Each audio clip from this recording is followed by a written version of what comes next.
कहानी की शुरुआत एक सुनसान इलाके से होती है जहां पूरी दुनिया ज़ॉम्बी वायरस की वजह से बर्बाद हो चुकी होती है। हर जगह सन्नाटा है और इंसान लगभग खत्म हो चुके हैं। अब कहानी हमें दो दोस्तों बेन और मिकी के पास लेकर आती है जो पहले बेसबॉल टीममेट थे, लेकिन अब इस पोस्ट एपोकैलिप्टिक दुनिया में सर्वाइवर बन चुके हैं। बेन काफी प्रैक्टिकल और सख्त स्वभाव का है, जबकि मिकी डरपोक है और हमेशा अपने हेडफोन्स में गाने सुनकर खुद को इस डरावनी दुनिया से अलग रखने की कोशिश करता है। दोनों जंगलों और खाली घरों में घूमते रहते हैं और खाने पीने का सामान ढूंढते हैं। अगर रास्ते में कोई ज़ॉम्बी मिल जाता है तो उसे मारने का काम हमेशा बेन ही करता है, क्योंकि मिकी में इतनी हिम्मत नहीं होती। एक दिन घूमते घूमते उन्हें सड़क किनारे एक खड़ी हुई कार दिखाई देती है। बेन जैसे ही कार का दरवाजा खोलता है तभी अंदर से एक ज़ॉम्बी औरत निकलकर उन पर हमला करने की कोशिश करती है, लेकिन बेन तुरंत उसके सिर में गोली मारकर उसे खत्म कर देता है। इसके बाद दोनों को पता चलता है कि कार सही हालत में है और स्टार्ट भी हो जाती है, जिससे वे बहुत खुश हो जाते हैं, क्योंकि अब तक वे पैदल ही सफर कर रहे थे। कार मिलने के बाद मिकी बेन से कहता है कि वे उसकी एक्स गर्लफ्रेंड के घर चलें, क्योंकि वहां उन्हें सामान मिल सकता है। वे घर पहुंचते हैं तो घर पूरी तरह खाली मिलता है और लड़की पहले ही मर चुकी होती है। मिकी वहां जाकर इमोशनल हो जाता है और पुरानी यादों में खो जाता है। वह उसके कमरे से एक म्यूजिक सीडी और उसकी खुशबू वाले कपड़े उठा लेता है। वहीं दूसरी तरफ बेन प्रैक्टिकल चीजें ढूंढता है और उसे बैटरी से चलने वाले दो वॉकी टॉकी मिलते हैं, जिन्हें वह अपने पास रख लेता है। रात को दोनों उसी कार में सोने की तैयारी करते हैं।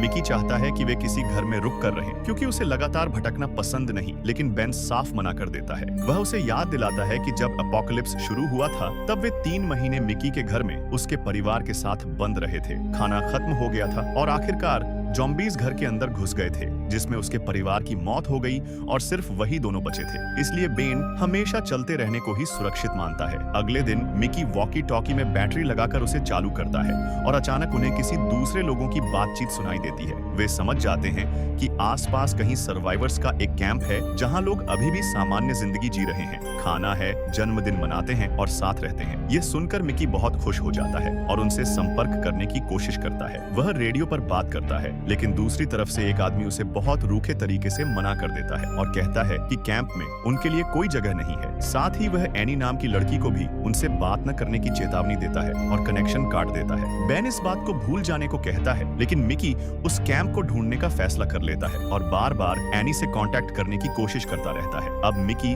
लगातार रेडियो पर एनी से संपर्क करने की कोशिश करता रहता है। बेन उसे समझाता है कि ये बेकार है, लेकिन मिकी को पहली बार उम्मीद मिली होती है कि कहीं लोग सामान्य जिंदगी जी रहे हैं, इसलिए वह मानने को तैयार नहीं होता। कुछ समय बाद दोनों एक पुराने अबैंडन्ड मोटेल के पास पहुंचते हैं। मिकी बिल्डिंग को चेक करने अंदर जाता है, लेकिन अंदर कई ज़ॉम्बीज़ बंद होते हैं जो उस पर हमला करने लगते हैं। वह डरकर तुरंत भागता है और बेन उसे बचाता है। बेन फिर उसे समझाता है कि उसे लड़ना सीखना होगा, लेकिन मिकी अब भी हथियार उठाने से डरता है। एक दिन बेन नदी में नहाने चला जाता है और मिकी कार में अकेला सो रहा होता है। तभी एक लड़की ज़ॉम्बी धीरे धीरे कार के पास पहुंचती है और अंदर आने की कोशिश करती है। मिकी की नींद खुलती है और वह बुरी तरह डर जाता है। वह बेन को आवाज देने लगता है, लेकिन बेन दूर होता है। कुछ देर बाद मिकी को समझ आता है कि ज़ॉम्बी कार का दरवाजा खोलना नहीं जानती और बस बाहर खड़ी उसे देख रही है। मिकी कई महीनों से अकेला और मानसिक रूप से टूट चुका होता है। वह उस ज़ॉम्बी लड़की को देखने लगता है और उसकी इंसान वाली पुरानी शक्ल याद करके अजीब तरह से उससे इमोशनल जुड़ाव महसूस करने लगता है। तभी बेन वापस आता है और तुरंत उस ज़ॉम्बी को गोली मार देता है। बेन मिकी की हालत समझ जाता है, लेकिन कुछ नहीं कहता। अब दोनों के बीच तनाव बढ़ने लगता है। लगातार भटकने से मिकी परेशान हो चुका होता है। वह एक घर में रुकने की जिद करता है। बेन मजबूरी में मान जाता है, लेकिन वह मिकी का म्यूजिक प्लेयर छीन लेता है, क्योंकि लाउड म्यूजिक की वजह से ज़ॉम्बीज़ का खतरा बढ़ सकता है और मिकी आसपास की आवाजें सुन नहीं पाता। रात को मिकी फिर रेडियो पर एनी से बात करने की कोशिश करता है और इस बार एनी उससे बात कर लेती है। एनी उसे बताती है कि कैंप वैसा नहीं है जैसा वह सोच रहा है और अगर किसी ने उन्हें बात करते देख लिया तो उसे सजा मिलेगी। वह मिकी को कैंप ढूंढने से मना करती है। मिकी उससे मिलने के लिए बेन को छोड़ने तक को तैयार हो जाता है, लेकिन एनी कनेक्शन फिर काट देती है। उधर बेन अकेले में पहली बार थोड़ा आराम करता है। वह मिकी का प्लेयर चालू करता है, शराब पीता है और गाना सुनकर नाचता है। तभी उसे बाहर एक ज़ॉम्बी मिलता है जिसे वह पकड़कर घर के अंदर ले आता है। बेन मिकी को सर्वाइवल सिखाने के लिए एक खतरनाक फैसला करता है। वह मिकी के कमरे में बेसबॉल बैट रखता है, ज़ॉम्बी को अंदर छोड़ देता है और दरवाजा बाहर से बंद कर देता है। मिकी अंदर फंस जाता है और घबराकर चिल्लाने लगता है। बेन दरवाजा नहीं खोलता और कहता है कि अब उसे खुद लड़ना होगा। कुछ देर तक अंदर से चीखें और मारने की आवाजें आती रहती हैं। काफी देर बाद बेन दरवाजा खोलता है और देखता है कि मिकी ज़ॉम्बी के खून से लथपथ खड़ा है। उसने पहली बार खुद ज़ॉम्बी को मार दिया होता है। मिकी गुस्से में बेन पर टूट पड़ता है और उसे पीट देता है, लेकिन बेन खुश होता है क्योंकि आखिरकार मिकी ने जीना सीख लिया। इसके बाद मिकी उसे एनी के बारे में बताता है और रोने लगता है क्योंकि अब उसे समझ आ जाता है कि कैंप की जिंदगी शायद सिर्फ सपना है। इसके बाद दोनों फिर अपनी यात्रा शुरू करते हैं। वे मछली पकड़ते हैं, पेड़ों से फल खाते हैं, एप्पल्स से बेसबॉल खेलते हैं और कुछ समय के लिए सामान्य जिंदगी जीने की कोशिश करते हैं, लेकिन असलियत अब भी वही है। वे अकेले बचे हुए लोग हैं। कुछ दिन बाद सड़क पर चलते चलते दोनों को एक कार दिखाई देती है जो बीच रोड पर खड़ी होती है। बेन तुरंत समझ जाता है कि पेट्रोल काम आ सकता है, इसलिए वह उससे फ्यूल निकालने लगता है। तभी मिकी नोटिस करता है कि कार का इंजन अभी भी गर्म है, मतलब कोई इंसान अभी अभी इसे छोड़ कर गया है। दोनों जोर जोर से आवाज लगाते हैं, लेकिन कोई जवाब नहीं मिलता। बेन जैसे ही काम खत्म करने लगता है, अचानक एक अजनबी आदमी पीछे से मिकी को पकड़ लेता है और उसके गले पर चाकू रख देता है। वह बेन से कार की चाबी मांगता है और धमकी देता है कि अगर चाबी नहीं दी तो मिकी को मार देगा। बेन शांत रहने की कोशिश करता है और उससे बात करने लगता है। वह आदमी बताता है कि कुछ लोगों ने उसे अपने कैंप में रखने का वादा किया था, लेकिन उन्होंने धोखा दिया, इसलिए अब वह भाग रहा है। बेन कहता है कि चाबी इग्निशन में है और वह अपनी बंदूक फेंक देगा, बस मिकी को छोड़ दे। आदमी मान जाता है और मिकी को छोड़कर कार में बैठता है, लेकिन चाबी वहाँ नहीं होती। चाबी बेन की जेब में होती है। अपनी गलती समझते ही वह भागने लगता है। तभी बेन उसे गोली मार देता है। मिकी इस बात से हिल जाता है क्योंकि बेन ने बिना झिझक एक इंसान को मार दिया होता है। दोनों इस बात पर बहस कर ही रहे होते हैं कि तभी एक दूसरी कार वहां आकर रुकती है। अंदर से एक लड़की और एक बड़ा आदमी उतरते हैं। लड़की कहती है कि वे लड़ने नहीं आए, बस अबैंडन्ड कार लेने आए हैं। बेन सतर्क रहता है और बंदूक ताने रखता है। लड़की पूछती है कि कार का ड्राइवर कहाँ है। बेन झूठ बोलता है कि उसे ज़ॉम्बी ने काट लिया था, इसलिए उसे मारना पड़ा। लड़की बार बार सवाल पूछती है और तभी मिकी उसे पहचान लेता है। वह एनी होती है,